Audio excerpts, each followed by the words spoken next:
everyone, and welcome to the 5th year extravaganza. Hope you enjoyed that little trip down memory lane with various, I should say, things that I've worked on over the last 5 years. I can hardly believe it.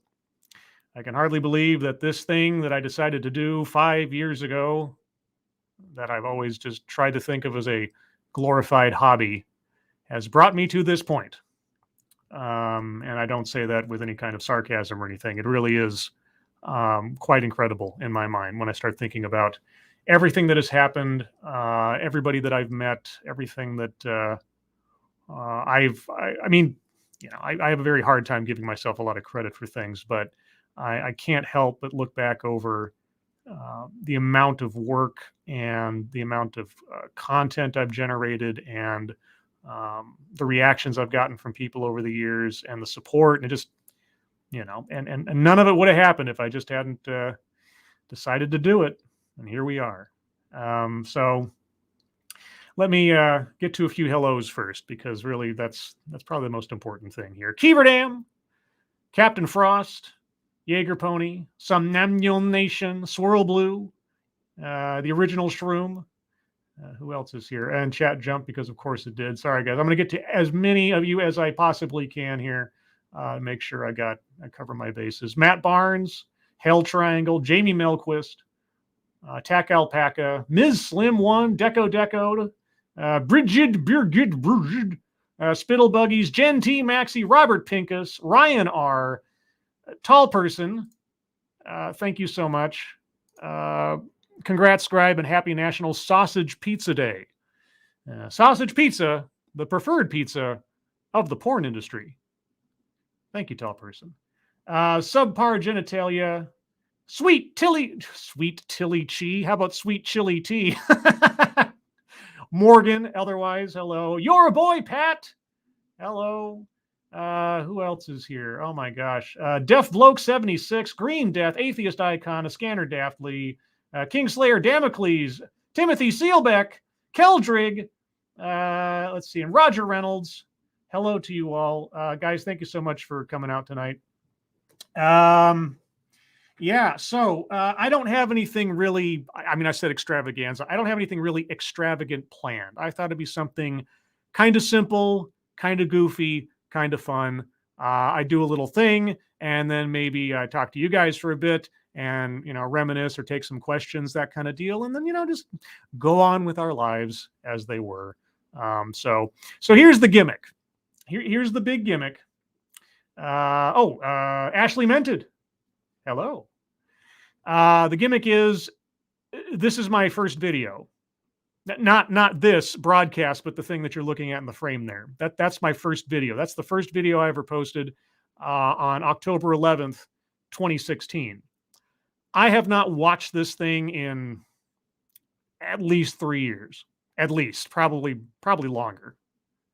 So I have not watched it in its totality in so long that I barely remember anything outside the first few seconds of it. So I thought, just for the heck of it, I would critique myself and do a quasi TEDx, quasi deconstruction of my first piece of work.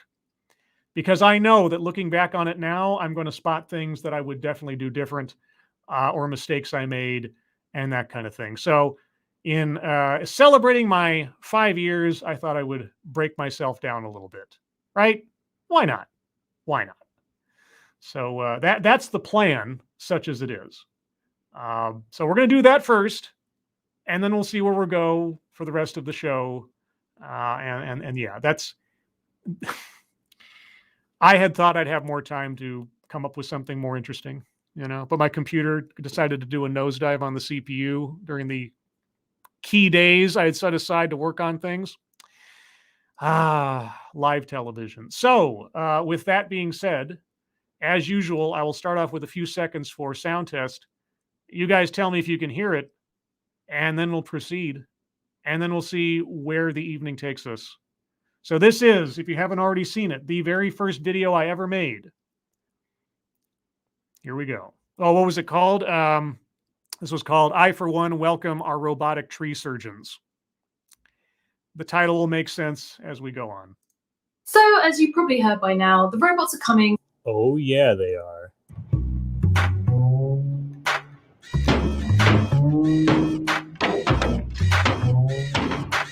And they're coming for our jobs. Oh, well, that's not nearly as funny. My very first words on YouTube. Oh, yeah, they are. You guys hear that all right? Let me know. Let's see. It's Alana. Hello. Anybody else that I've missed in the few minutes here? Uh-oh. You sound a little different in that video. Yeah, sound quality is definitely going to be something to keep an ear on, because I didn't know how to mix sound better then than I do now. And I think my microphone was of a lower quality. So there's several things there. Okay, so there you go. My first joke was a robot having sex joke because the robots are coming. Yeah. The old opening.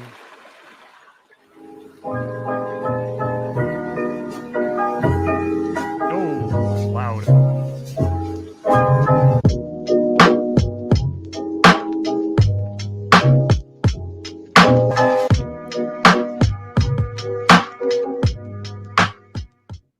Now, these aren't just jobs that we might traditionally have thought of automation taking over, like factory work or transportation work.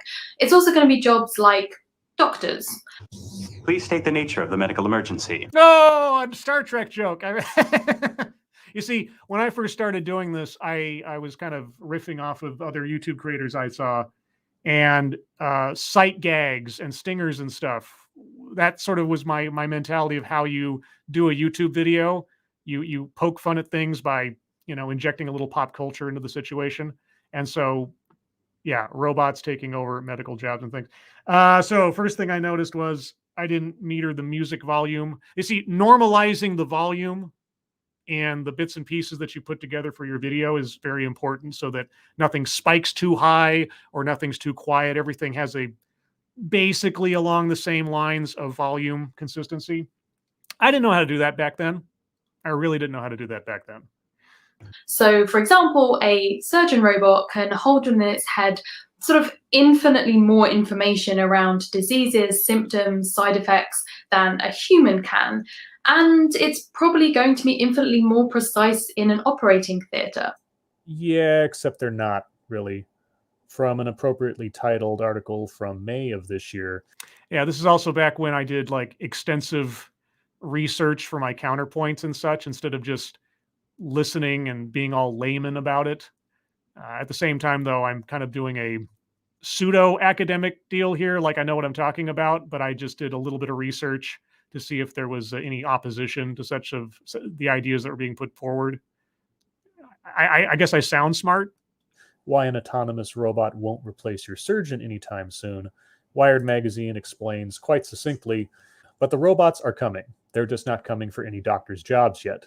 To get hospitals to trust robots, their makers have realized you can't make doctors obsolete. You have to make them feel like Iron Man. Hence the popularity of Intuitive Surgical's Da Vinci system for minimally invasive surgery, whose insect-like arms are operated by a surgeon sitting at a control booth. This is also before I started recording my audio separately from the video editing software. So this was my first attempt at making a video, so I was doing it all in Vegas 14, the video software. So I was recording my audio track at the very same time I was putting together the audio bits. So I was kind of, and honestly, I don't even remember if I wrote a script. I had to have written a script. I didn't just do this off the cuff. So I was recording my audio and then linking that up to the video clips I was putting on, all in Vegas. And that's not the most efficient or quality way to do it. I've now done it where I record it as a separate audio file where I can then manipulate it before I insert it into the other assets for the video. So that's also why the sound is a little off, because Vegas 14's sound processing isn't as focused as, say, Audacity. But hey, I'm quoting from articles and stuff, so That's at least legitimate, right? At worst, and for the foreseeable future, robots will be supplementing doctors, not replacing them. So nothing to worry about there. Now, it might seem a bit strange to be entrusting your life or the life of a loved one to what is essentially a machine. Pacemakers. Just throwing that out there. Oh, I was quick on the draw, wasn't I? But logically, it makes sense. The only thing is, for a lot of people, A lot of people being men? maybe emotionally it doesn't. Hashtag masculinity so fragile. Oh boy. See, I am at least, again, I haven't watched this in 3 years, so I don't even remember what I'm going to say next. I'm still just sort of impressed with my own snarkiness sometimes. And that is the slight snag in the robot takeover. And this little snag is essentially the idea that, at least right now, there is a separation between humans and robots, however lifelike they might appear, which is all about genuine emotion and empathy. Oh no. I don't know. Okay, here's the thing. I'm not like, I don't hate Star Trek. Well, I mean, I hate current Star Trek just because of the things that I've seen, but I'm not like a super fan of Star Trek. I'm like maybe, I don't know, novice Star Trek fan. Probably more a nerd than some, but I have no idea why I inserted so many Star Trek jokes into this so far. I mean, 2 is a lot, but I guess I just had it on my mind at the time.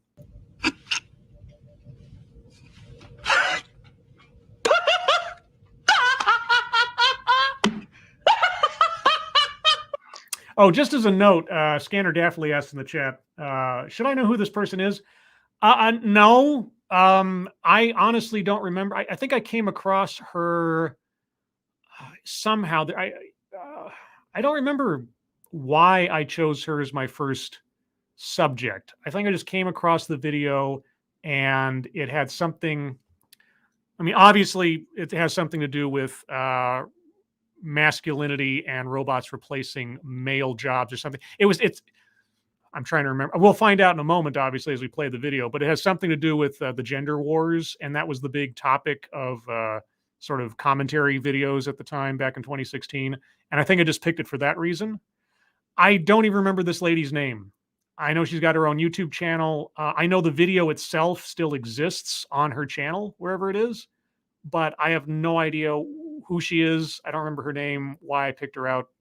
Yeah, just one more talking head on YouTube, just like me now. And that snag means that the last jobs to fall to our robot overlords are going to be women's jobs. Well, now, this is a first. Women can't be surgeons now? Am I looking at the right channel? This is supposed to be a feminist channel, right? Nope, I'm in the right place. Go on. Go on. I'd get more, I don't know what you want to say, exuberant about certain catchphrases or things I'd say as time went on.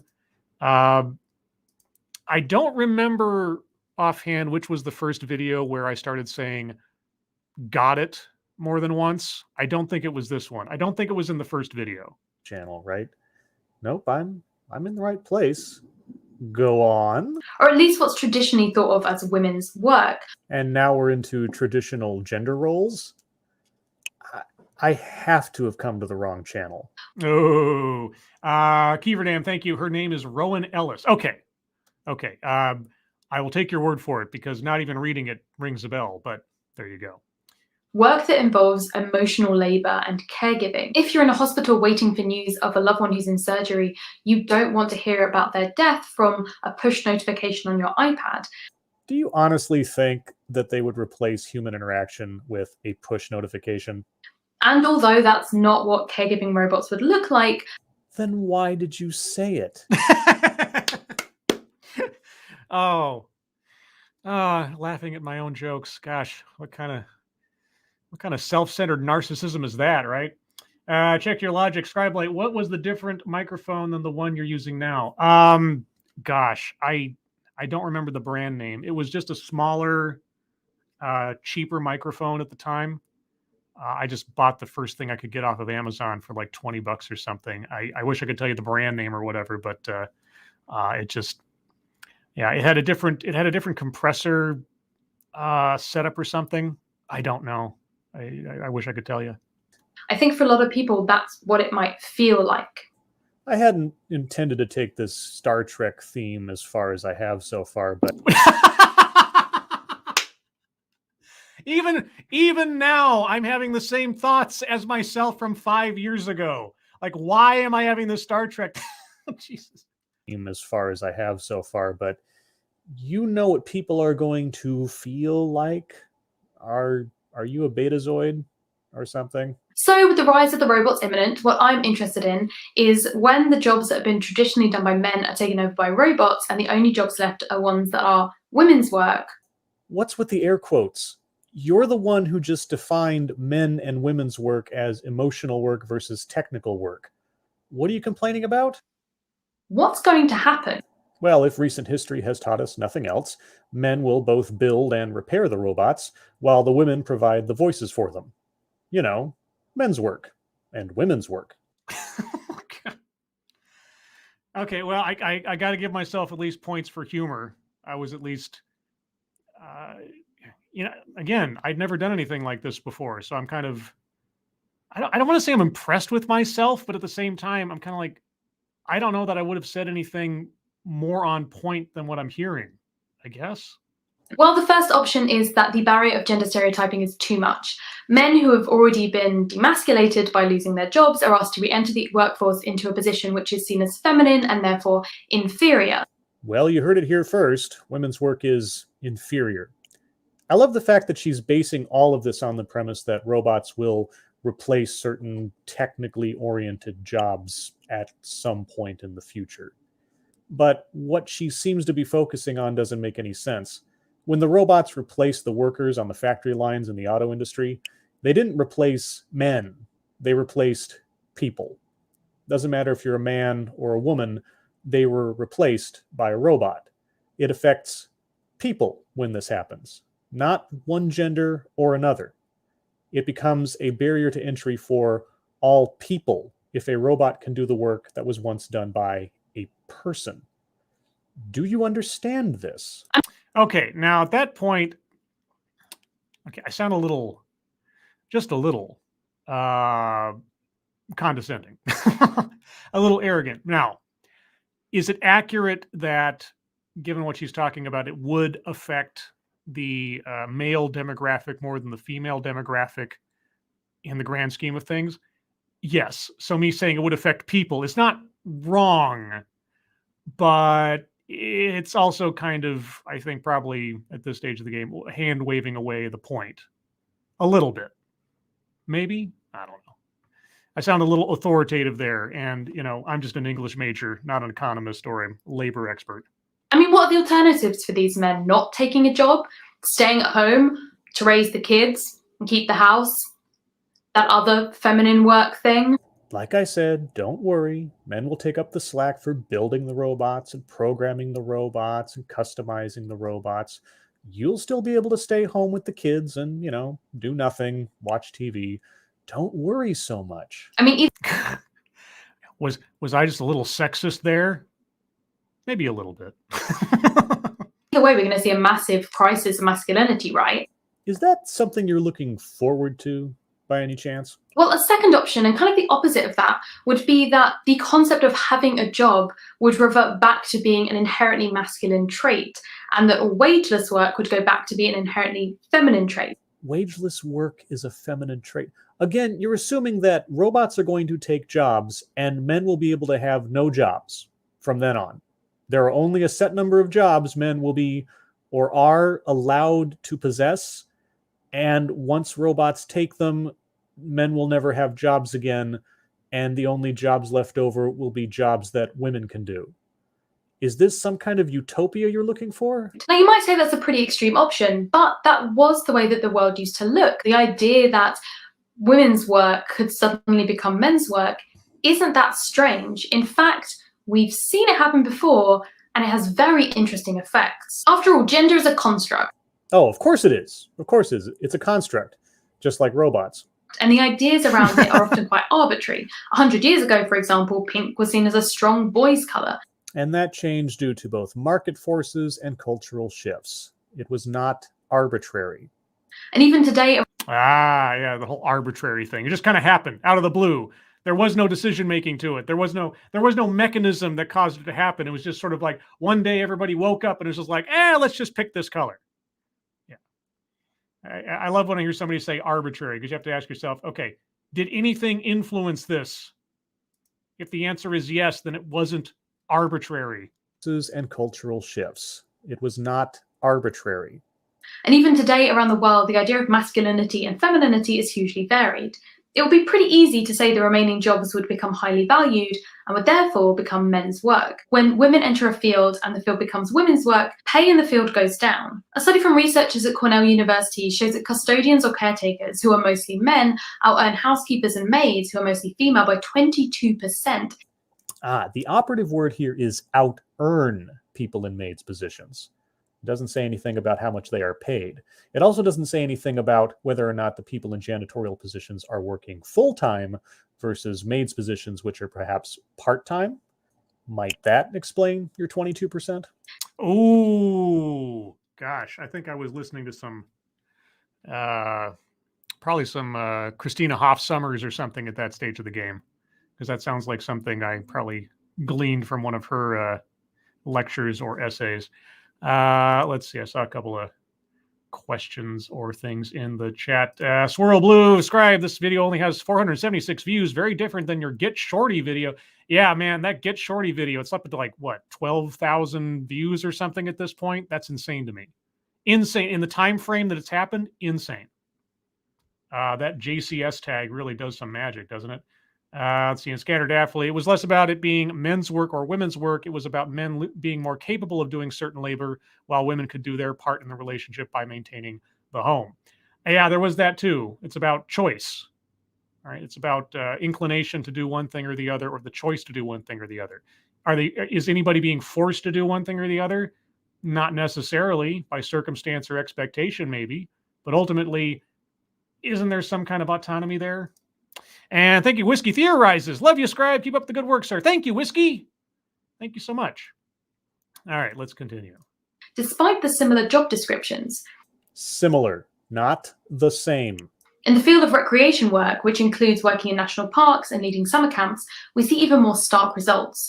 This field was traditionally dominated by men, but since it became more dominated by women, average pay has dropped by 57%. Here is a statistical aggregation for the National Park Service by employee gender. Oh my gosh, I did so much research back then to try to like actually bring the receipts. I don't know how much I do that anymore. I guess it depends on the subject. From payscale.com, showing that the current makeup of the National Park Service is 33% female and 67% male. As far as employee pay in the National Park Service, here is a statistical breakdown from federalpay.org. Oh my God. Where you can look up the different years and what was the average salary per year. And in 2004, the average salary for a parks worker was $46,000. And by 2015, it is $57,000, around $1,000 increase per year for the last 11 years. It has not dropped in a year ongoing. But then the majority of workers in the National Park Service isn't female either, so I don't know what you're talking about. Oh! Scribe, bring in the receipts. I'm talking about myself in the third person. What the hell's wrong with me? The same thing happened when men in large numbers became designers. Wages fell by 34% then. And biologists, wages fell by 18% at that point. The reverse was true when a job attracted more men. Computer programming was initially women's work, but when male programmers began to outnumber female ones, the job began paying more and gained prestige. As far as I can tell from the citations provided, all of that information comes from a single New York Times article that sort of summarizes a series of different studies and research material. But this is the same article that included the factoid that the National Park Service is run primarily by women instead of men, when the statistics demonstrably disprove that. So I'm not going to give a whole lot of credence offhand to anything else from that article. Oh, okay. My English major's rearing its ugly head there. Thank you so much, Mr. Guy.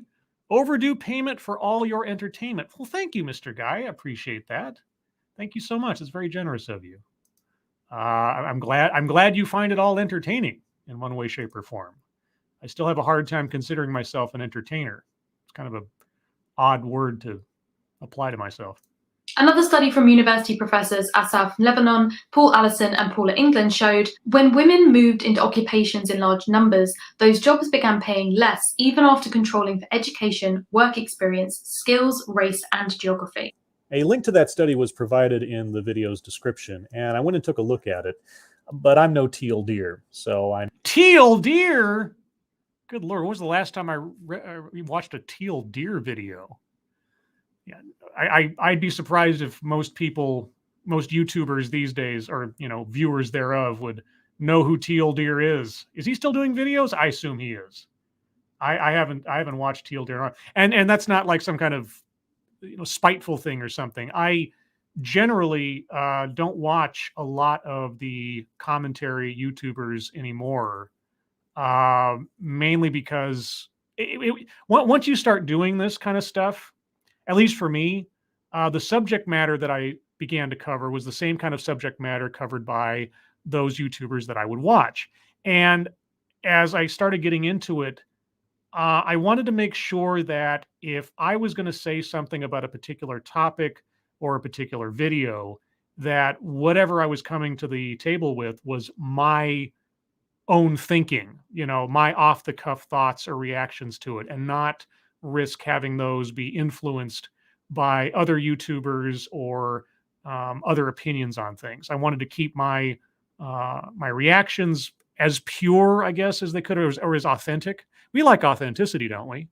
And so, yeah, Teal Deer, Sargon of Akkad, I could name half a dozen others. But anyway, all the old guard around that time, I kind of gradually stopped watching to sort of maintain my own sense of legitimacy as I started doing this. That study was provided in the video's description, and I went and took a look at it.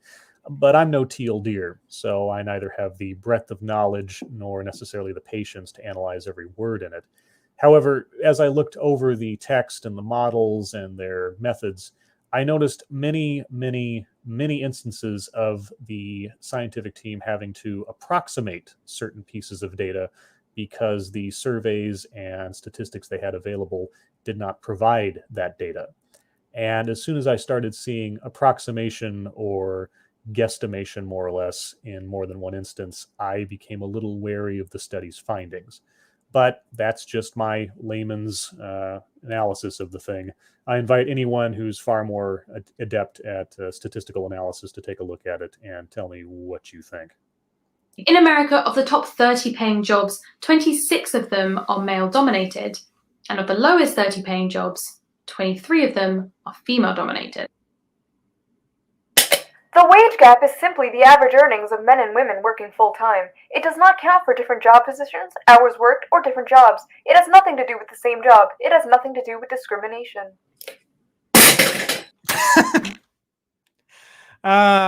She put that out there for use, so I guess I decided to use it. Thank you, Matt Barnes. Scribe, you're making me feel like a damn old man. Congrats on 5 years just the same. You think you're an old man? Jeez Louise. Yeah, I was referencing and sampling all types of stuff back then, wasn't I? And really, I just, at that point, and I don't think I ever used that clip again for anything, but, Shoe on Head did the best shorthanded version of countering a lot of those arguments. So I figured, hey, she put it out there for use. I decided to use it. But then again, maybe none of these things will happen. Maybe this entire exercise has been a bunch of bullshit. Great. Maybe the future looks more like robots doing all of these jobs in production, in getting us all of our basic necessities of food, of shelter, of products. So it frees up time for us to do things that we might consider more worthwhile. Do you mean that automation might lead to more free time and an easier, more efficient lifestyle for human beings? That's never happened, washing machine. Oh, wait. Or maybe the robots will gain sentience and kill us all. But what do I know? I'm just an English graduate. Hey, me too. That means I'm just as qualified as you to make a video on this subject. Ugh. Yeah. So I hope you enjoyed that. That was the second video in my robot series. Oh, there's 2 more of these things? Well, I do like movies. Maybe I'll do that one next. Nope. Depending. Didn't. Thanks for watching. Yep, there you go. That was it. I didn't have an outro. Okay, so a couple of things first.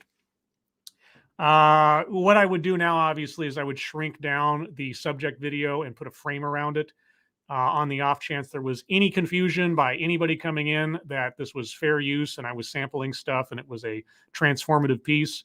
This still qualifies, obviously, because it was never had a problem with it, unless me playing it now does so. But yeah, that's one thing I would change. Obviously, I would have an outro now. I would have normalized the audio so that they were in the same range. Otherwise, I mean, it's kind of hard to think of like things I would have said differently in the large part, because with my own break-ins, it's hard to sort of just like analyze her total argument or her total presentation. But I think I did all right. I think I hit on most of the points that I probably otherwise would have if I was doing this today. Yeah, and obviously I would have the animated avatar with the profile picture that Knight of Charlemagne made for me, and then Polydub animated for me. But other than that, yeah, there probably would have been a got it in there somewhere, or I would have had probably some. I try to do that sort of Jerry Springer closing thought kind of thing on most of my videos, even if it's very brief.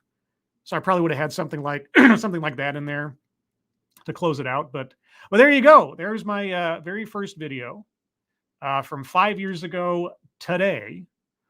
Another thing to keep in mind with my early videos is that back then, I don't know if it's true now, if you were not yet a verified account, you had a maximum of 15 minutes of running time for any video you uploaded. So that's why my very first TED Excellence was in 2 parts, because I couldn't do any longer than about 15 minutes per. So yeah, but hey, there we are. That's my my first video. So yeah, wasn't that exciting? Kind of, sort of, maybe not. I don't know. So now what? Well, I guess I don't know. I didn't really have anything major planned for this. I really didn't know how to celebrate 5 years, other than just sort of like, I guess, take a minute here to talk about the big stuff, I guess, and just looking at the evolution of my channel. And that's kind of why I wanted to look at that first video in a way, to see how my thoughts or process or viewpoints on things have changed since then. First off, I'm kind of honestly surprised that my trying to take a step back from it and look at it like a viewer. Even back then, I feel like I sounded fairly comfortable doing what I was doing and making the jokes that I was and everything else, which kind of surprises me. I would have thought that would have come more out of practice and repetition, but I didn't hear myself sounding awkward or out of place, I guess, if that makes any sense. So aside from some technical details and editing and how I would have put things together, holy cats! What? Eurus Drake, $10 a year is not a bad deal for all the content. Thank you for all the laughs, thoughts, and WTFs. Drake, wow, thank you. That's ridiculously generous. Thank you so much. Thank you so much. Yeah, God, 5 years. So I know I've answered this question before, and nobody's asked it yet, but just as a general statement, for anybody who's curious, why did I start my channel? I started my channel because it was becoming impossible to have any sort of catharsis or discuss or express myself about certain topics in the world without fear of immediate backlash by people I knew on Facebook. Facebook is a very closed environment. It's the people that you know and that know you. And there was a lot of risk and I experienced some backlash for speaking my mind on Facebook. And so I thought, well, I've been watching so many other content creators at that point for at least 2 years or so, since around 2014. Maybe I should try this. And it was really that first time where I just randomly encountered Irate Alex, or back then Irate Bear, on minds.com, and he was putting out just a general call. Anybody want to be on a live stream with me? And I was like, sure, I'll do that. And I talked to Alex on the air, and it was a very bizarre experience because I'd been watching people do live streams for a while to that point, but I'd never been on one. And as the story goes, I thought to myself, well, heck, if this idiot can do it, I sure can, which isn't exactly how I thought about it. I'm just giving Alex shit. But yeah, that kind of like inspired me to give it a shot. And my only hope, I suppose, back then and now is to do maybe for other people what certain people had done for me. And what I mean by that is I always go back to Christopher Hitchens. Okay. Christopher Hitchens, I got hooked on listening to him debate religious scholars and figures when he was promoting his book, God is Not Great.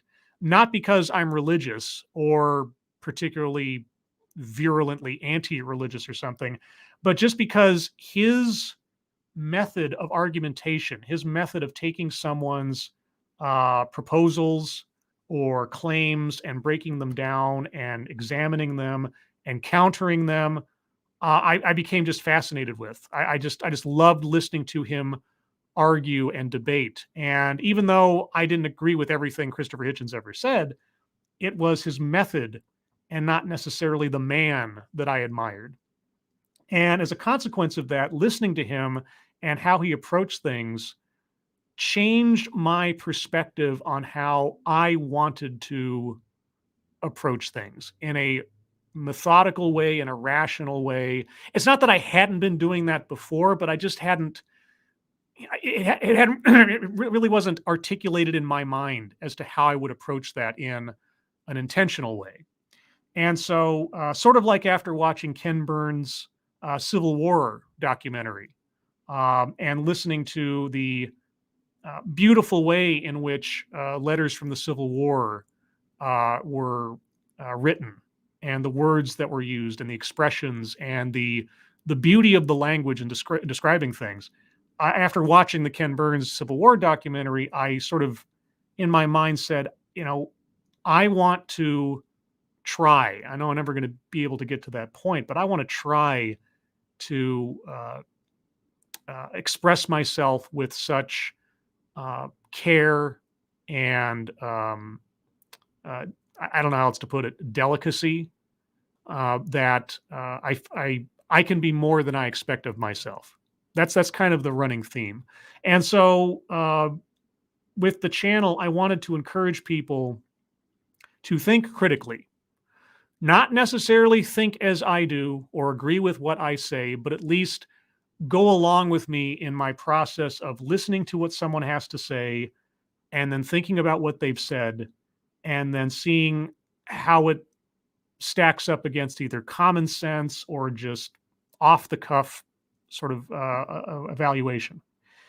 And so that was always my hope, is that I maybe could be that for someone else.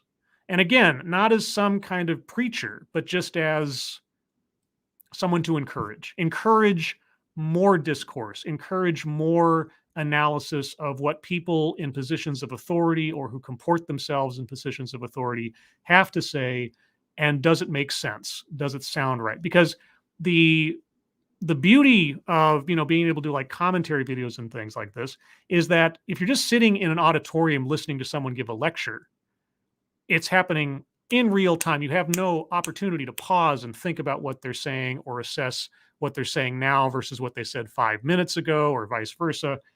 It's just happening all at once. So being able to take presentations and editorials and other things that came across my radar at that time and be able to stop, think about it for a second, assess it, make a comment, move on. It really makes it, it breaks down my own mental process as I go, which kind of, in a reflective way, sort of informs me about how I think for myself, and whether or not I'm thinking at least, reasonably, I guess is the way to put it. So anyway, that's the long-winded, if you can believe it, explanation for why I started my channel and what I think and I hope my channel can do, aside from entertain, which is, again, that's a side effect I never really considered. I never really thought I'd be entertaining. I mean, I know I put jokes in my very first video and everything to try to lighten stuff up or to make myself laugh, but that's basically it. So, yeah, I'll just stop there for a second and go back to you guys. Keeverdam, thank you so much. Sorry if it's a little late in the stream, but may I please shill Zalbla's GoFundMe? Don't worry, it's not health or emergency related. Also, happy 5th anniversary. Zalbla has a GoFundMe. Where is Zalbla's GoFundMe? Where's the link? Put it. Yeah, of course you can shill that. You're Keeverdam and Mashisu and Stargazer Nuts and Zalbla and Ebony and there's so many of you that I think of like the collective den mothers of not only my channel but so many others. And I'll get to that part in a second. But yeah, if somebody here has something they need to promote or needs some help with something, always Zalbla's GoFundMe. Let me pull that up just for my own edification here. Well, here I can do this because I have magic. You want to see some magic? Okay, let's do this. Because nothing else. Attempt to no, we don't want that. We want this and this. There we go. So let's take a look at this real quick. Let me take that off. There we go. Okay, so I'm going to read this. Help me start a new life. Catherine Kelly is organizing this fundraiser. Hi, my name is Catherine. After almost 4 years, I'm leaving a situation where I have been used and taken advantage of. I'm 36 years old and disabled. I am working to get out on my own and take my life back. I'm hoping to be able to get a computer so that I can start streaming to bring some income in while I go to school for cosmetology. I would also like to be able to get a decent used vehicle so that within the next few months, I'll be able to move across the country for a clean start and to attend a good school. Thank you to you all. I am beyond grateful, and every little bit helps immensely. She's got a goal of $2,500. She's at $190 right now. Okay. So real quick. Thank you, Shortline 614. Thanks, Scribe. Here's to another 5 more. Thank you so much, Shortline. Appreciate it. Okay, I'm going to make this ask to everybody watching right now, now and or in the future. Rather than donate to me from this point forward, please consider donating to Zalbla. I would much as I appreciate your guys' generosity. I don't have the words to express how much I appreciate it. But given the circumstances and given the story I've seen here, I would encourage you to think about donating to Zalbla first. And I will come back to this later in the show, and we'll see how it's going. So there's that. And now I will switch to a different overlay because I don't have any more video to share. So that makes things. There we go. Isn't that pretty? Nice and blue. All that good stuff. So what else? Oh, everybody that I've met. It is so bizarre to feel like you're part of a little family. And I know how weird that sounds. Hopefully everybody's part of a family in one way, shape, or form. But I remember before I started doing this, okay, I'm gonna bring up that which shall not be talked about in any extended way, Gamergate. I remember during Gamergate how all of the personalities on YouTube, artists would make these grand pieces of artwork showing like all the happy warriors fighting against the evil forces, and each one of them was drawn like a comic book character. And it looked like they were all ready for battle, and they all had their own personalities. So you had like Sargon's mask, and you had Teal Deer, and how many other dozen other people that were involved in that whole thing. And I was looking at that as a viewer, and I thought, this is, it is kind of like watching comic book superheroes, because everybody that I was listening to and watching was all represented by an avatar, usually something fairly creative. And I only knew them through their videos. And so it was kind of like these larger than life personalities. And when I saw them all collected in these pieces of artwork, people were putting together these dramatic and epic battle scenes and things. Being a comic book fan, I kind of felt like, wow, it is like watching a big, collection of team up superheroes and figures and that kind of deal. And I always thought that was kind of cool. And then I started doing this, and the same thing kind of happened. And not just because Grisella made a Lords of the Night comic book at one point, which if I had the link on me, I'd share it. But yeah, many of you probably don't know this, but there was a time where there was a Twitter DM group that I was a member of that included myself, Ranting Monkey, Sinatra Says, Miss Misa, Irate Bear, Irate Alex. Oh God, who else? A Tailed Feature. I think Laura Bones was in there. Anyway, it was all these people, and every morning, on a weekday at least when I was at work, I would say hello to them, and I'd have a different hello for each one. It was like, salutations, Miss Misa, or felicitations, Irate Bear, or whatever. And it really felt like, we were all each scraping away at our own little thing and our own little genre, our own little projects. But we'd formed a real kinship together because most of us started around the same time. And it really felt like we were, I don't know, like the new kids on the block, so to speak. And that sensation hasn't gone away. And all the other friends that I've made along the way, and all of you that have decided to start your own channels or your own projects, either, inspired by stuff that we've done, or coming on our shows, or making your own shows. And it's just like become this weird web of relationships and connections. And I never would have expected. And I feel a lot of gratitude for all the people that have become my friends over the last 5 years, and that I can still just hang out with and talk to, and and all the mutual support one to another. Sharing our videos, coming on our shows, giving us tips or advice, or being there just to talk to about real life stuff when it happens. Never would have expected it. And it was sorely appreciated, because around that time of my life, and for a lot of the time since then, my social life, and especially since the pandemic started, social life is kind of a thing of the past, so it's been very helpful. Speaking of which, Inhuman Form, thank you so much. Appreciate it. If you guys don't know about Inhuman Form, well, let me tell you about Formy, okay? He is a Jim Can't Swim ripoff artist, and that's how you should think of him. No, I'm kidding. Although that's kind of how he started his channel. Go take a look at Inhuman Form's channel. If you like Jim Can't Swim first and foremost, his first few videos are right up your alley. But then here's the thing. He transitions fairly quickly, but gradually, gently, like he's using some kind of lubricant, into bigger ideas and larger discussions about broader topics. And it's really good. And you should go check it out, because it's cool. And he's cool.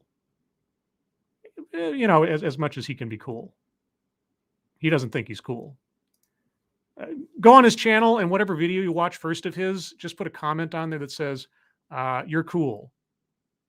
And Scribes think so too. There you go. Let's see. Oh, and Keeverdam, Johnny on the Spot, Inhuman Form's channel. There's the link right in the chat. There you go. So, and then sort of tangential to that, but no less important, is you guys. And just like tonight with Zalbla's fundraiser. And I know that's just like one example, but it is probably one of the most sort of tactile, in a way, examples of just what it means to have you guys as part of the community that's formed around our channels and our shows and things, is when somebody's in trouble. And I'm not just talking about like fundraisers or something. I'm just talking about what I see go on in the chat, the relationships that have been formed here, the community that has grown around these shows and these channels and this content and all of us. I've heard more than once now that people have met their significant other through one of our chat rooms or something, or that real, strong friendships have been built just by being part of our chat community. The shows that have spun off as a project, Minions of the Zoo.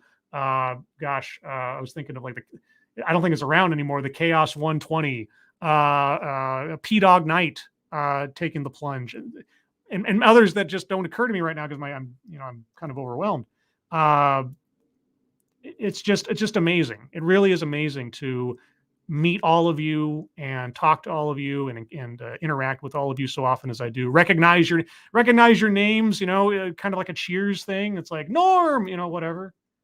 Devil Fruit Zero, thank you so much. Happy 5th anniversary. Have to watch later. Well, thank you, Devil Fruit. Appreciate it. Appreciate it so much. And also just getting to watch you guys move through life, the ups, the downs, and otherwise we all have them.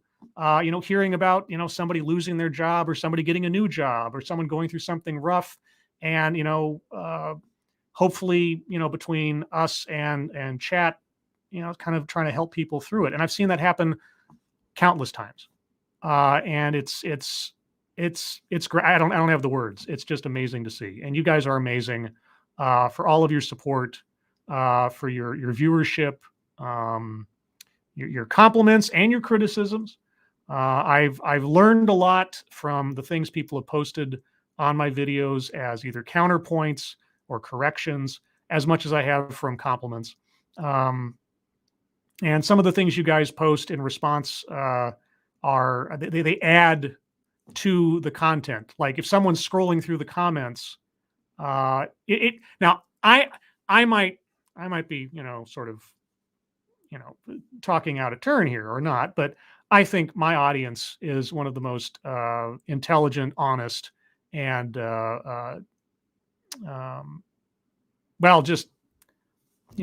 generous audiences in the world. We said it on Lords of the Night just about every night, and I meant it. It wasn't just a tagline. Like, you guys are the best audience in the universe. You're thoughtful. You don't let us off the hook if we get something wrong. You're there for us when things are down, and you're there to cheer when things are up, and not just us, but everybody who's involved. And it's amazing. It's just an example of that. With my computer problems this last week, I was absolutely out of sorts. I was having an anxiety attack, truth be told. I take medication for my anxiety, and 99% of the time, I'm a hell of a lot better than I was a few years ago. But once in a while, something will happen, and it'll just hit a spike, and I'll just go bonkers. And the idea that my computer could blow up, or that something else is, because my computer right now is my lifeline in so many ways, not only just with YouTube, but I need it to do my work. It's my connection to my full-time job. If it goes kablooey, So I was having a panic attack, and I put out a call on Twitter, and I just said, tech savvy friends, any idea what to do about XYZ? And everybody just jumped on it. Like everybody in DMs, in tweets. And I know I didn't answer you all or respond to them all, but it was a lot. And I got lots of good advice. Eventually, One Ton Hammer, who will be hosting Minions of the Zoo on Wednesday, where I will be appearing as a guest, 6 p.m. Pacific, 9 p.m. Eastern on Wednesday. Look up Minions of the Zoo for that. He came in, and he knows his stuff, and he helped me through it. And here I am now. Computer's running fine. And, it's just one example of the help and the resources that we give to one another. And of course, I always think back to the night that Squishy went into labor. on Lords of the Night. If you guys, for those of you that weren't around for that, or don't know about Lords of the Night because now it's been off the air for a little while, Ranting Monkey, Some Dumb American, myself, and Satsu 2 Cents, variously over the course of 4.5 years, did a nightly news talk show. And at one point, 2 years ago in August, about that, Satsu's wife was pregnant, Squishy. And there was a joke made at the top of the show because there was some indication that she was ready to pop. We made the joke, what if her water broke on the air? And it did. And Monkey and I were yelling at Satsu to take Squishy to the hospital. And he kept going, no, it's fine. We'll just hang out here. No, you take her to the hospital. And he left the stream going because he was hosting it. And it went for 16 hours. And Ranting Monkey stayed on for the whole 16 hours, and it turned into basically a telethon to supplement a new baby.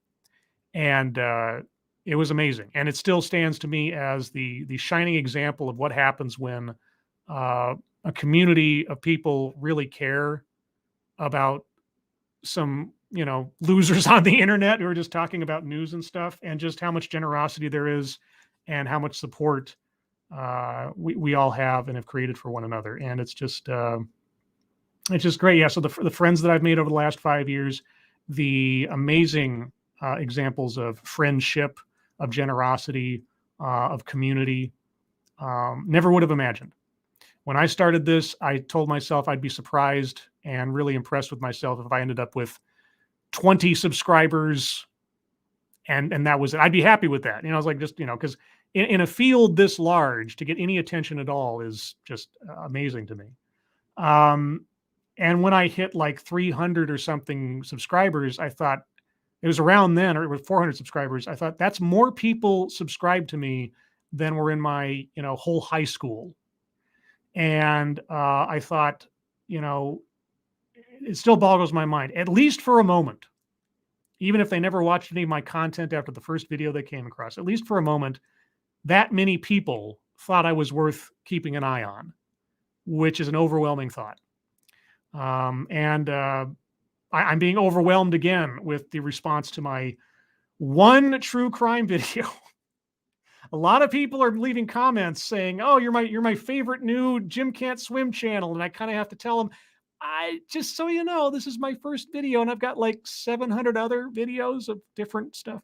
Yeah. So anyway, I'm gonna, if you can believe it, take a break from just talking about myself for a second and go to you guys. If you guys have anything you'd like to say, questions, anything, I mean, within reason, obviously, if you're going to start, putting the text from the Necronomicon on here for me to read so that a tentacle will come out of my screen and eat me, probably not going to do that. Ebony Williams, give me a reason to like this stream.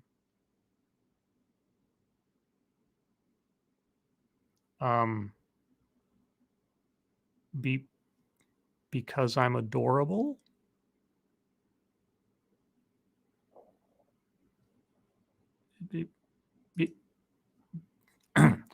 Because I'm adorable. What? What is that? What the fuck is that? Yeah, I didn't believe it either. Okay, I got nothing. I got nothing. I don't know. I don't know. Maybe you like it, maybe you don't. I suppose. I don't know. No idea. Let's see. Short line. All right, I'm gonna go watch this. Bye, everybody, and subscribe. Wish everyone luck.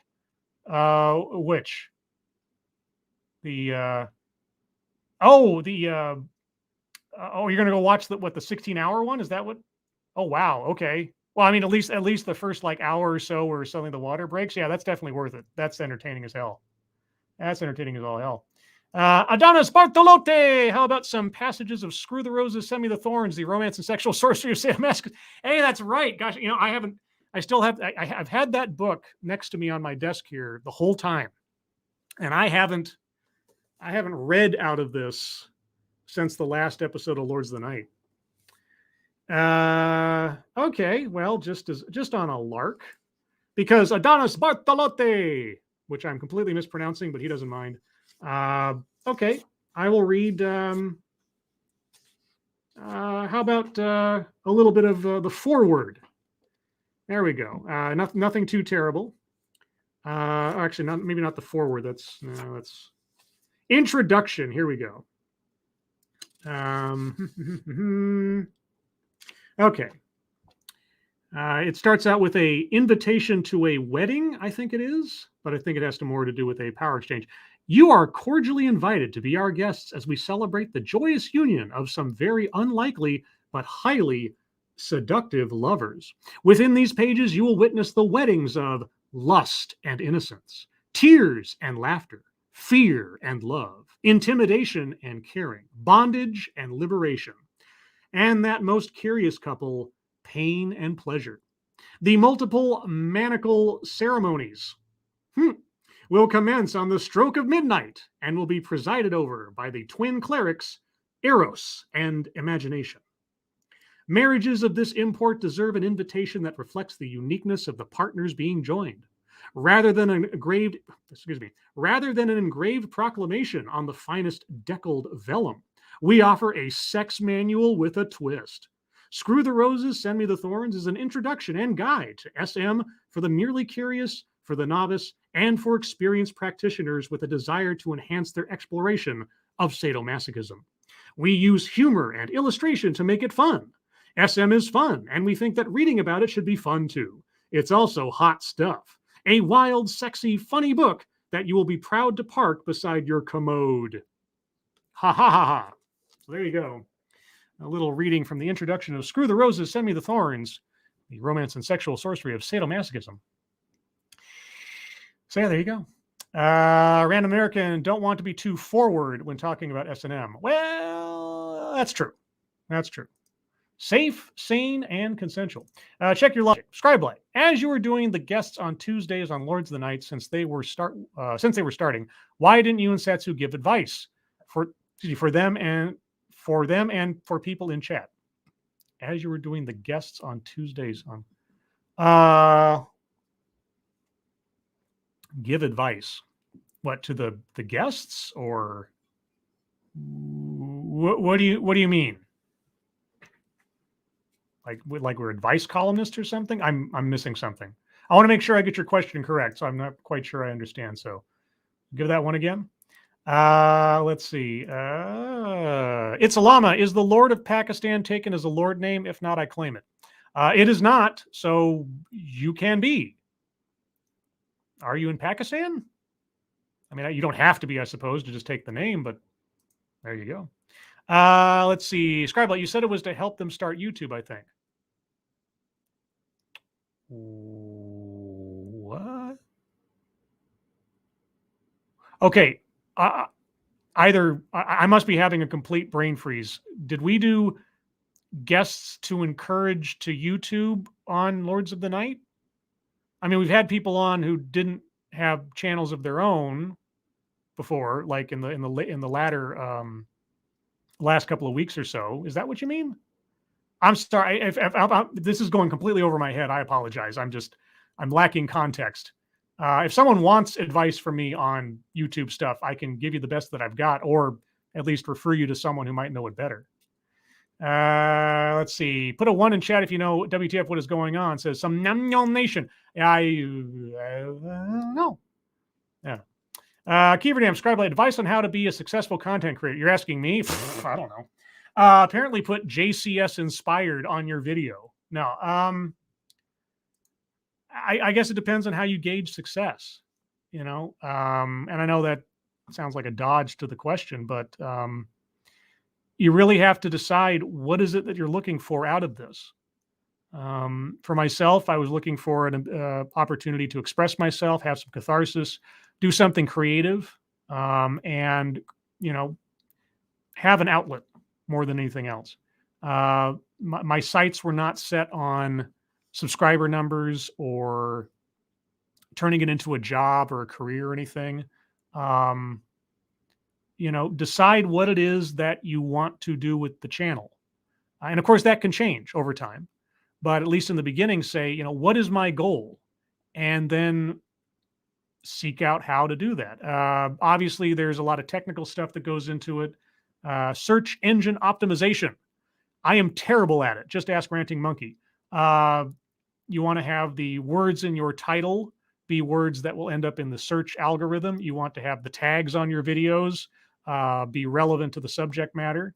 You want to advertise. So get that Facebook account going, or your Twitter account, or whatever else, any place you can send out the link.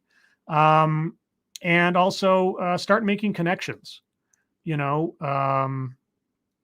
I mean, if you're trying to turn it into a business, obviously you want to start, making friends on the internet and in YouTube and other things. And, put your content out there, advertise it. If you think that there's a content creator out there who might appreciate your stuff, maybe tag them in a tweet or something, or put a hashtag on there and see what kind of responses you get. Also, I mean, I do it just as sort of a thank you and a courtesy, but, as far as just like marketing yourself, respond to your audience.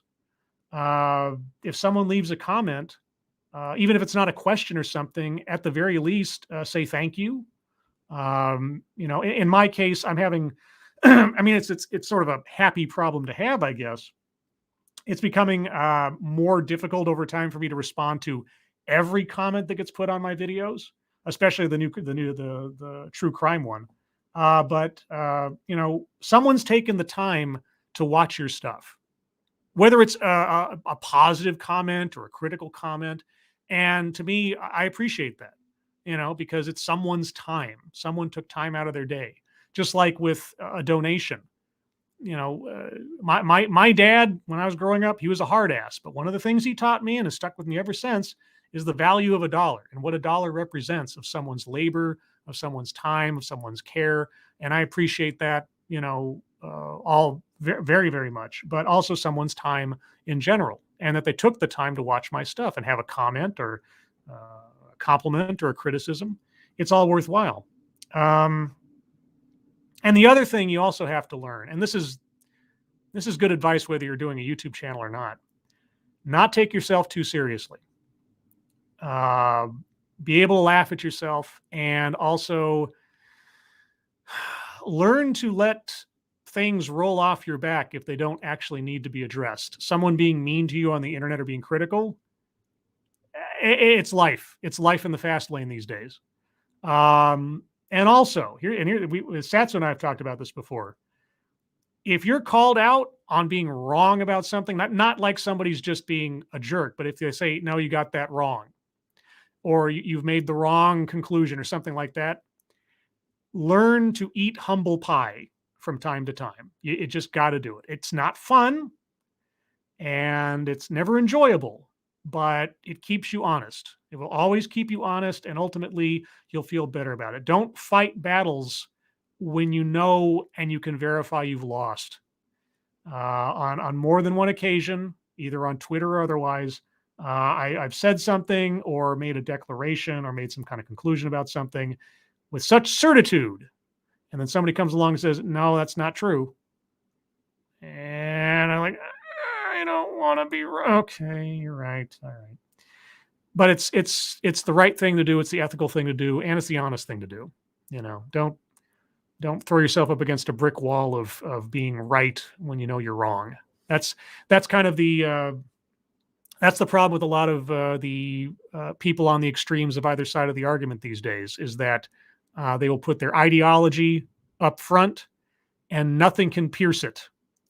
And they will push forward with that ideology no matter what, even if somebody says something or shows them something that is counter to their personal narrative. And that is a failing. That's a failing of imagination. That's a failing of honesty.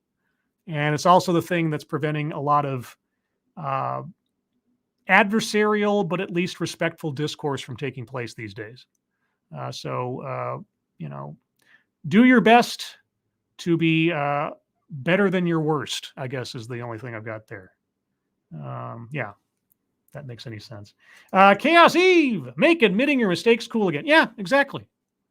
Admitting you screwed up is not a sign of weakness or a sign of, that you're dumb or something, or that you've lost the battle or whatever.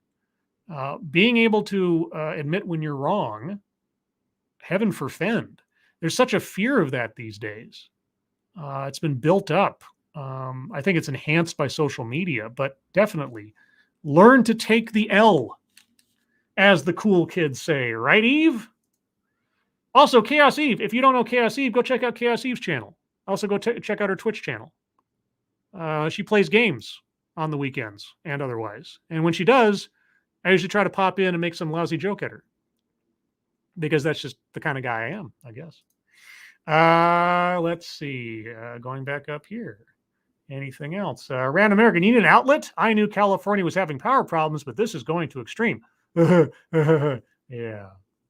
It's a llama. Explanation. My online name was originally Islamabad, the capital of Pakistan, and then I then misspelled it. It looked funny, so I kept it.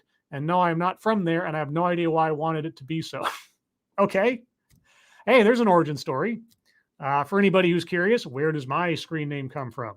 Well, the brand of DVD/CD-ROM reader on my computer at the time that I was starting my channel was from a brand called Light Scribe, and I just flipped the words around. And since I have in the past been something of a writer, the scribe part made sense. The light part, I don't know. There's no meaning behind it. You know, insert whatever meaning you like. But I do appreciate it. I think it was either Irate Bear, Irate Alex, or Gutenberg, who first called me Scribbles. I think it was Gutenberg, but Alex might argue that point. Either way, you know, it just stuck since then, and it's like, fine. I'm not so stuck. Yeah, piece of trivia, which I think I've told before. My original idea for what I would use as my avatar and my name, I was just going to call myself Philo, and it was going to be a picture of Philo T. Farnsworth, the guy who invented television, because I thought that's a historical figure and a weird name, and everybody else was using historical figures and weird names for their avatars and their personas at the time. And so that was my first idea. And I don't know why I didn't do that. I guess I just decided it was too pretentious or something. So I call myself Scribe-lite as well as some. Anyway, that was the thinking there. Let's see. Oh, I clicked on the wrong thing, but hey, it's still Ebony Williams. Hi, Ham and Beans. Check your logic, Scribe-lite. Not inserting meaning, though I think of Starlight Zone when I hear your full name. Starlight. I don't know what that is, but Ebony Williams, what did you have for dinner? Oh, well, I haven't had dinner yet. There's your answer.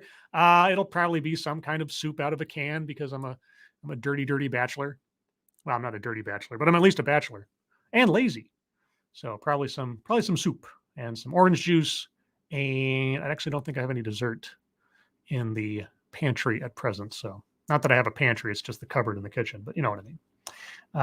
So that was that. Donna Spartalote, it was probably Gutenberg trying to say scribe while drunk. Probably. I remember this one stream where Gutenberg came on. It was me and Monkey. I think it was just him and I. And after the stream was over and Gutenberg had left, I said something to Monkey. I said, man, Gutenberg was just, he was blitzed. And Monkey's like, he was? And I said, you couldn't hear that in his voice? It was really weird. I thought it was absolutely obvious, because there's a difference between drunk Gutenberg and sober Gutenberg. You can hear it in his voice, but at least I could. But Monkey had just, apparently, at least at that time, it just went over his head, apparently. So there you go. Thank you, Point Curation. Happy 5 years. Point Curation, by the way, speaking of people of the community who've just evolved over time, Point Curation does a lot of art now, like actual paintings and such. And I'm sure he'll be happy to put the link up to his Etsy store. And if you are inclined, you should go take a look, because he's got a lot of original art, and a lot of it's really cool looking, and it's all at affordable prices, especially if you have the coupon code, which may or may not still be Lords. I don't know. I think it probably is, but maybe not. Let's see. Useless Rebel. It will come up here. I got plenty of cooking videos that teach you how to cook like a pro. Well, there you go. Go check out the Useless Rebel for cooking videos. that teach you to cook like a pro. Also, if you want to watch somebody who's learning to become a pro professionally, go check out FAM 2 Cents. That's FAM, the number 2, CENTS on YouTube to go check out Satsu 2 Cents' cooking videos as he is gradually working his way through cooking school or culinary school. I guess I should say it fancy because that's what it is. Okay, let's take a update on Zalbla's GoFundMe here real quick. Let me go back to the right overlay so I can do this correctly. Come on, you can do it. Chrome tab, that one. There we go. Okay, and then let's refresh. Hey, there you go, 190 to 240. Oh, but it did not. Oh, I refreshed the wrong one. So I got 2 tabs open with the same thing. There we go. That works. So that's good. 190 to 240. Thank you so much, Anonymous. Thank you, Keeverdam, and all the other Anonymouses. Thank you so much. You guys are very generous. That's great. Thank you. Let's see. A Scanner Daffily. Anyone else have an image of Scribe eating cold beans out of a can a la Rorschach? I couldn't speak for anybody else, but that's not what I had in mind. Also, I'm not a completely emotionally broken and mentally deranged vigilante. Of course, if I was, would I admit it to you? Probably not. Let's see. Cannibalistic Wizard, depending on the soup, it gets better over a bed of rice. But what if there's rice in the soup? Like, I think I have some jambalaya or something. Jambalaya from a can. Probably not the best thing in the world, but hey, there you go. Let's see. And Keeverdam has put up the Useless Cooks channel, or Useless Rebel, as the case may be. So go check that out if you are so inclined. Yeah, if you guys want to, shill something or have something advertised on here, go ahead. I've said pretty much everything I think I could possibly say about the last 5 years that isn't sort of contained in the content itself. The things I'm most proud of, I'll go over that real quick. TED Excellence, how that's evolved into an event for a lot of people and for myself, and just the fun of it now.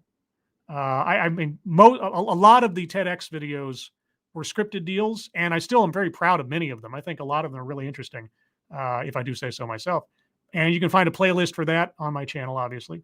Curriculum of Fear, that series, has been one of the most enlightening and frightening projects I've gone down, just focusing on education over the years. And it is remarkable. If you go back and listen to those early videos and the things those teachers were talking about, and you think to yourself, things like critical race theory are only being discussed in mainstream media now. Well, check out what they were talking about 5 years ago. It's not new. It's not something that just suddenly came upon everything. This stuff's been going on for a long time. So if you're curious about that kind of thing and just sort of the evolution of it, there's that.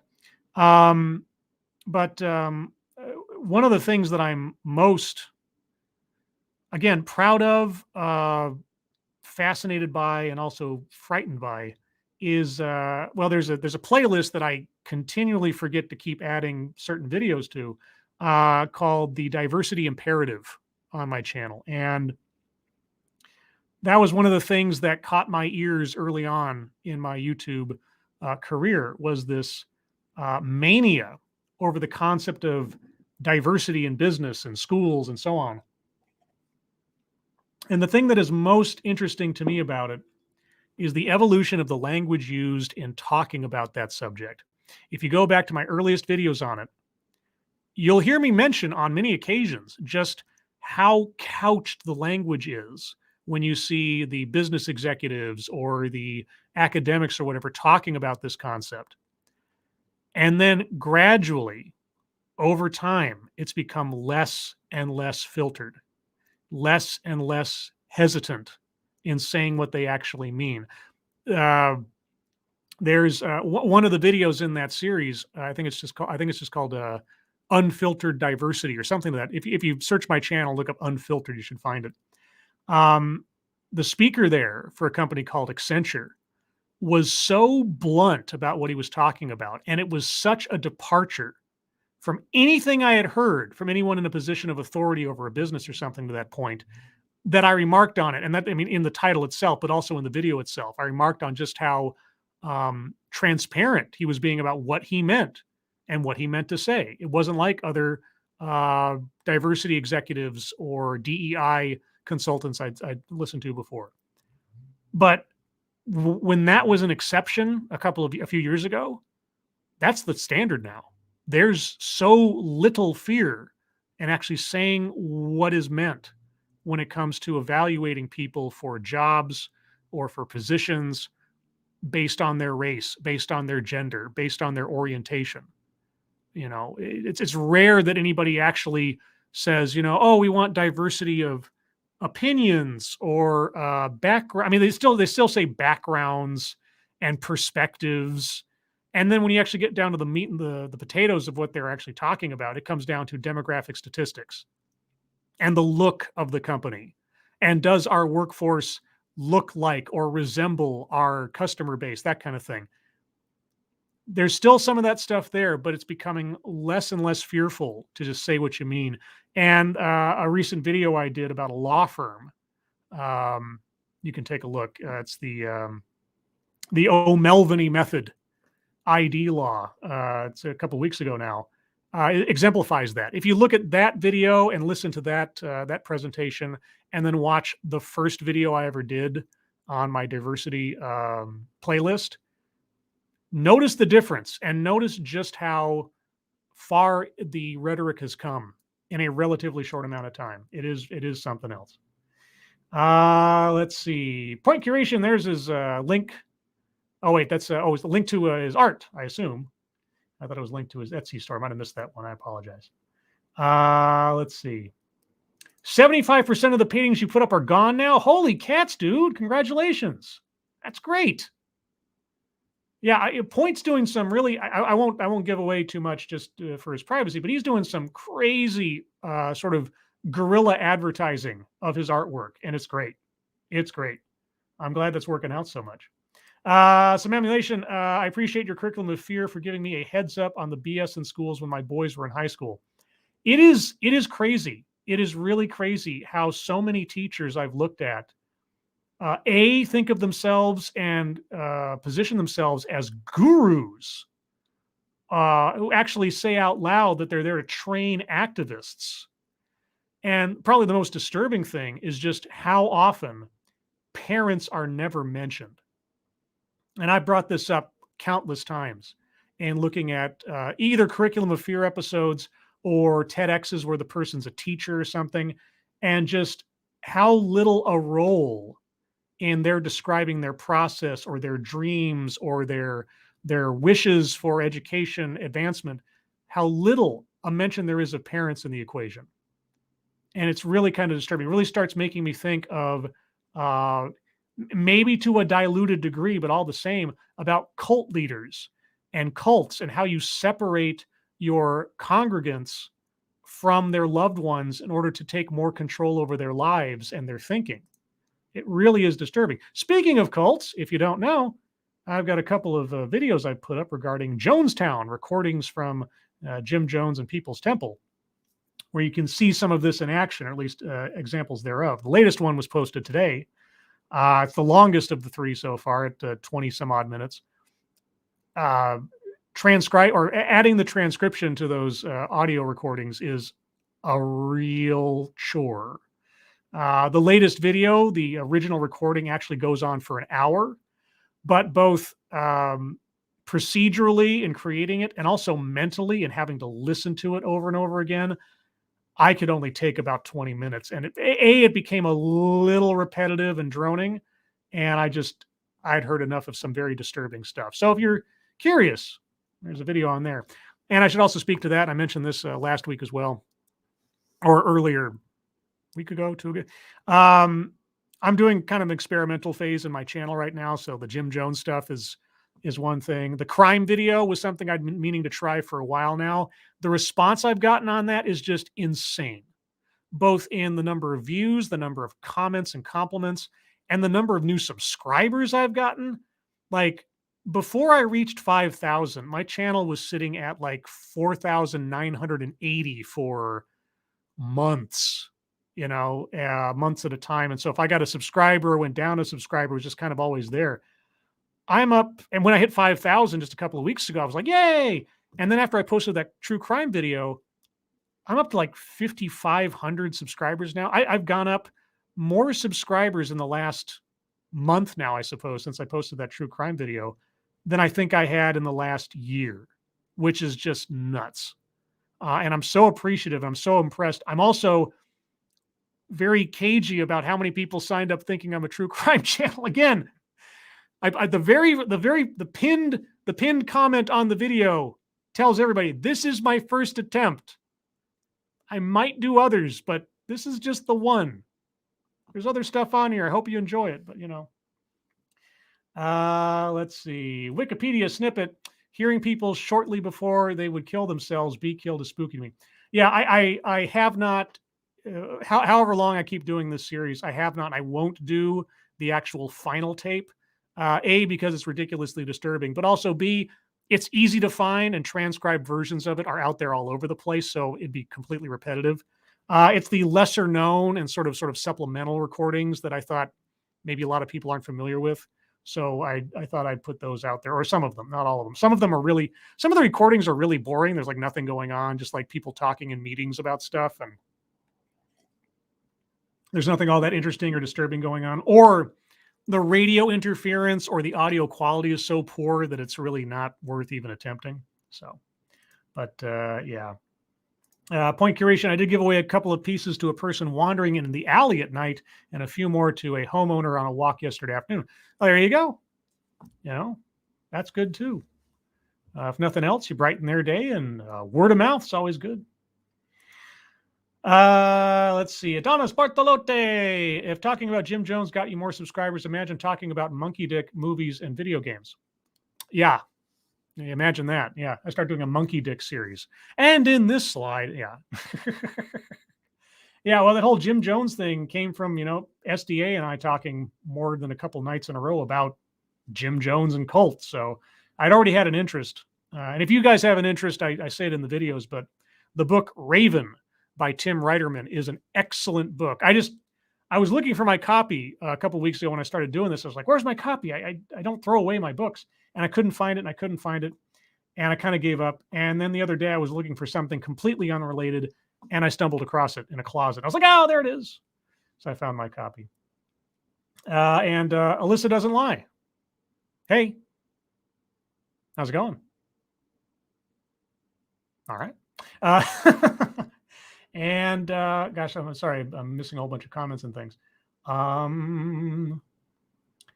Wikipedia again. If they are gurus, shouldn't they be at the top of a mountain somewhere? They think they're at the top of the ethical, ideological mountain.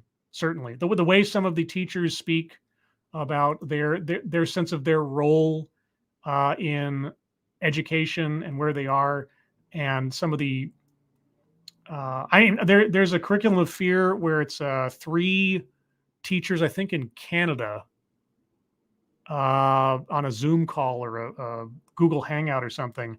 And they've since deleted or privated that stream, but I was able to capture it. And they just flat out, without any filtering whatsoever, say that they're there and that their intention is to create new activists. And there's no hesitation. There's no, and that's what they talk about amongst themselves, I suppose, at times. And it's just, yeah. So that does happen. Golly, I'm hesitant to say anything else because I don't know that I have anything else more entertaining to say or do in regards to this, guys. It's been 5 years. I just look at the body of work that I've created, and I honestly don't believe it. I honestly have a hard time comprehending everything that's happened over the last 5 years. And you guys are, you are as much a part of it as the videos themselves, as anything that I do or any of the other Lords of the Night or anybody in our little family do. we said it several times in Lords of the Night. You guys are the ostensibly the fourth member of the show and at least half of what the show is about. And, that's probably only half true. I really appreciate you guys through all these years, whether you just recently became a subscriber or you've been sticking around since I started doing this nonsense. Thank you. Thank you. Thank you. Thank you. I hope I've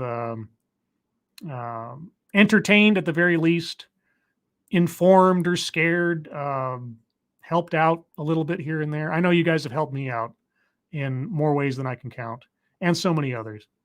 Who knows what the next 5 years will bring? You never can tell. And I wish I had some more honeyed words to pass on, but that's the best I've got. Thank you. I'm so grateful. I hope I can create something as much or more entertaining than I've already done, and something that'll at least keep me interested. And well, I'm going to call it here, I think, guys. If you'd like to hear more from me, you can find me Wednesday night at 6 p.m. Pacific, 9 p.m. Eastern on The Minions of the Zoo, where I will be a guest, at least as scheduled, hosted by One Ton Hammer. And then on Thursday, a makeup episode, not a makeup like a makeup tutorial, but to make up for the fact that there wasn't a TED Excellence last Thursday because of my computer problems. Much to my chagrin, this coming Thursday, I will be doing TED Excellence, where I'll be looking at the Lizzo History of Twerking video. It will not be my finest hour, but it may be an entertaining hour nonetheless. And beyond that, Sunday, at least as I have currently planned, for the Sunday morning stream, per a request from one of you, I'll be looking at Ibram X. Kendi reading excerpts from his book, Anti-Racist Baby. Because why not? Let's all go back to preschool together to learn about anti-racism. Oh boy. Everyone, again, if I haven't said it enough, I will say it again. Thank you. Thank you so much for being the best audience in the world. Moderators, thank you for keeping an eye on things, but everyone here is just one big family and friend, and you have very little to do, which is a great position to be in as a moderator. Everyone who donated, either to me and most especially to Zalbla, thank you so much for your generosity. It is appreciated more than you can know. Everyone, thank you so much for these first 5 years. Looking forward to see you on the next 5 years. I hope you are all safe and well. If you are not well, please get well soon. And as always, thank you for watching. Take care. Bye-bye.